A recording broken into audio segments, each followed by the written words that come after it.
I guess this is it. We're facing the biggest changes in our civil liberties since 9/11. It's called the National Defense Authorization Act. A few people did vote against it. Um, who was it? Rand Paul. And who is that other guy? Al Franklin. They voted against it. Those are the two popular guys that voted against it.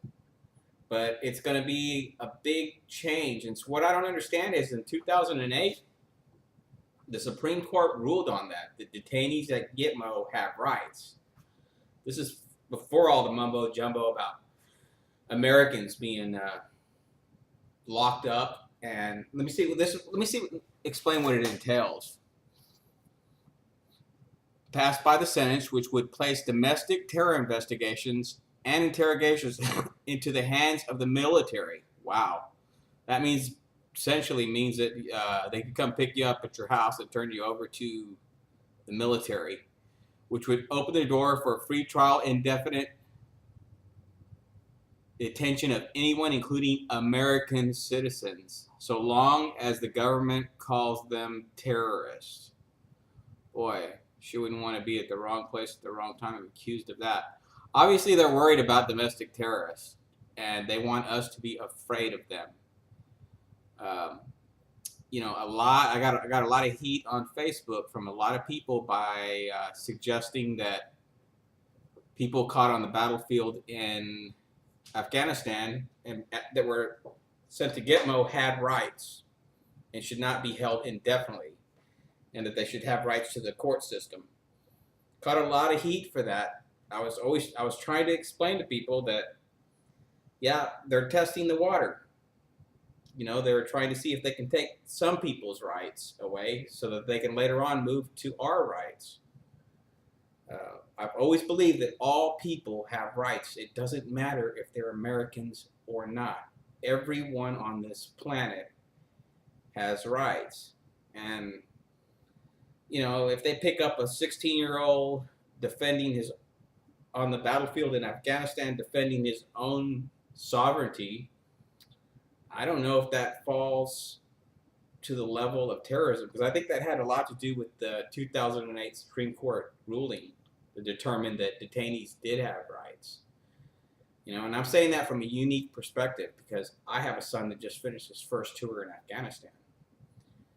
But I still think, I just don't see picking certain people up on the battlefield that are defending their own sovereignty.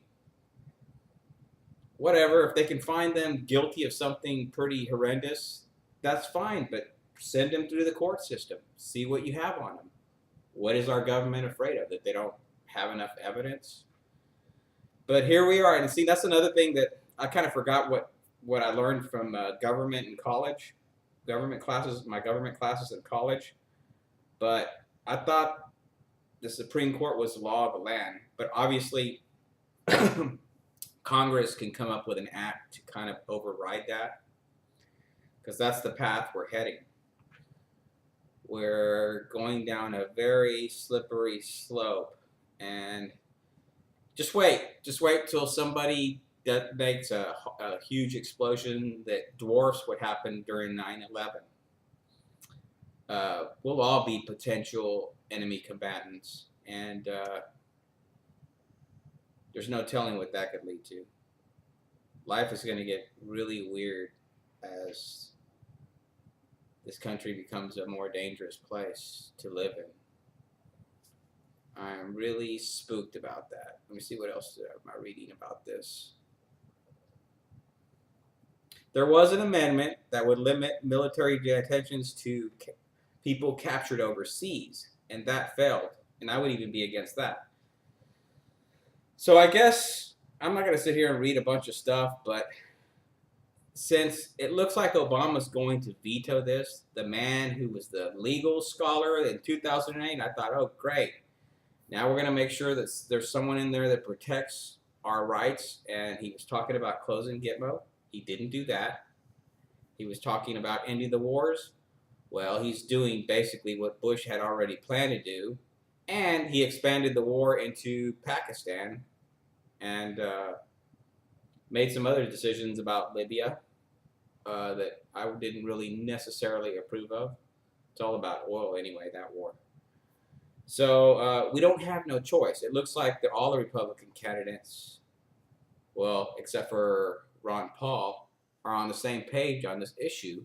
So if Ron Paul isn't the nominee, we have no choice.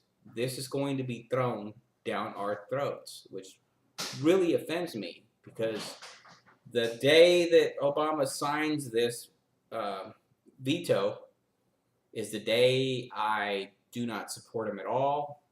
And unless Ron Paul is going to be the nominee, I'm just not going to vote. What is the point? We lose no matter what. I'm not a big Ron Paul supporter,